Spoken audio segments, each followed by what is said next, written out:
This is the story of the Kansas Honor Flight Student Edition, and one man born to the greatest generation.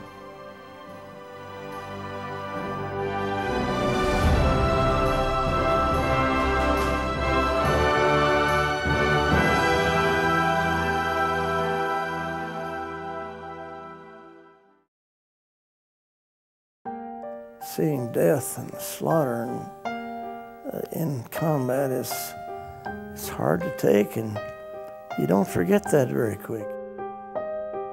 To pull your tank commander out, he was 6'4" and 220 pounds. He got shot through the head, and I had to help pull him out and lay him in the ditch, and it was raining. And poor families would write to you and want to know what happened. That was hard to answer.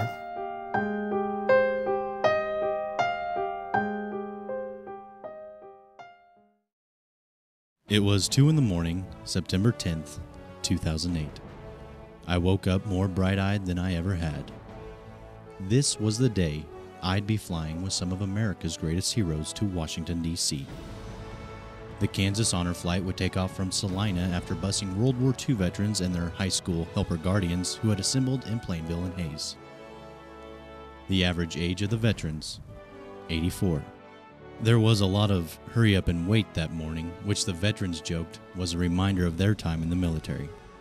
Then finally, we boarded the U.S. Airways A310 to take flight to the nation's capital. The final person aboard carried an American flag representing those who could not make the trip. As the group moved through the Reagan International Airport, complete strangers greeted the veterans with handshakes and heartfelt thank yous. Thank you very much, sir.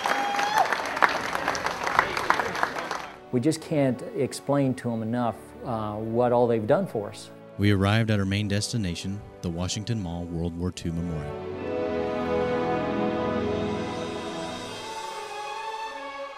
There we were welcomed by native Kansans Senator Bob Dole of Russell and Congressman Jerry Moran of Hayes. Dole himself, who was wounded during World War II, served with Moran's father Ray Moran of Plainville, who was a guest on the Kansas Honor Flight. You know, this is a generation that really made a difference in the world, liberated the world, protected freedom, changed the history of the world.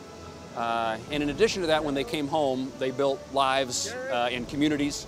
They just made a tremendous difference not only in the world, but when they came home to the communities they lived in.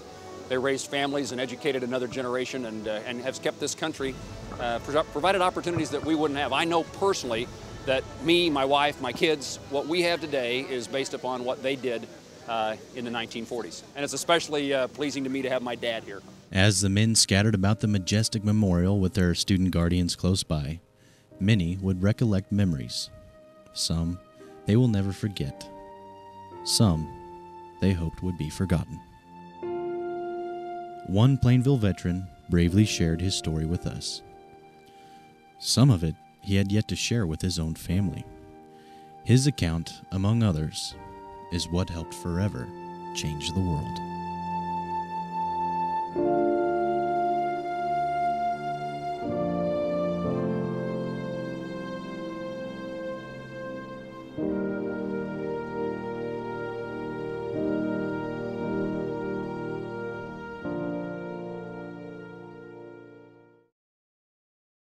Paul Van Dyke. I was a technician, 5th grade, and I enlisted on my 19th birthday in 1942, was called up soon after that to active duty, and went into anti-aircraft at San Diego. And after that, I was transferred to Indiana University and Cincinnati University for additional training. And then things got pretty serious about needing more armor. We were transferred down to the 14th Armored Division and in Kentucky. And within 3 or 4 months, we went overseas. We went through the Rock of Gibraltar and landed at Marseille, France. And we had to lug all our luggage on our back for about 8 miles. We thought, boy, what a world this is. Well, anyway, we finally got our tanks and stuff assimilated and started up the Rhone Valley. which is in southern France, and worked our way up to the eastern part of France, where we joined the invasion group from the west. And they had a situation there around the Rhine River that was called the Colmar Pocket. And we were to go down and take that city, and the Germans were quite insistent that we didn't. So we ran into a rather bad trap, and we were pretty well destroyed in a little town called Bar, France. So I lost not only my tank, but 2 of my crew, and so we had to re-assimilate and get started again.